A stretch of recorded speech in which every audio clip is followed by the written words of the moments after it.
हार के भी जीता है। और मुराद सईद वो भी इंशाल्लाह ताला उसका भी कोई ऐसा मुश्किल काम नहीं है जो कहते हैं जी उनके साथ ये वो, ऐसा कुछ भी नहीं है। इनकी हार ही हार है, आज भी हार है, कल कितने लोगों को पकड़ेंगे, किसको पकड़ेंगे।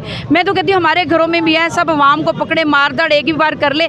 बल्कि ये जो पैरे खिलारे हुए इनको ये मत कहें कि इनको देखो ये क्या कर रहे हैं, बल्कि इनसे हमसे हमारे ऊपर हमले करवाओ, गोलियां मरवाओ, हमें पता चले आप सरेआम कर रहे हो। एक अरशद शरीफ छुप के मारने से सारे लोग आपके चीज़ जुर्म छुप नहीं जाएंगे। अब ये पाकिस्तान के अंदर मुराद सईद को अगर आप मारते हैं, उसको ख़त्म करते हैं, तो अपना आप ज़िंदगी का प्रूफ दे दिया आपने कि हम ये चीज़ें कर सकते हैं। खुदाया ना करो, ये किसी के बाप का पाकिस्तान नहीं है, ठीक है ना, ये जरदारी का पाकिस्तान है, ना ये नवाज शरीफ का पाकिस्तान है, ना शहबाज शरीफ का पाकिस्तान है, ये किसी का भी पाकिस्तान नहीं है, ना इमरान खान का पाकिस्तान है। ये हम सब पाकिस्तानी हैं। सिर्फ ये देखो कि हम एक आइन के नीचे, एक परचम के नीचे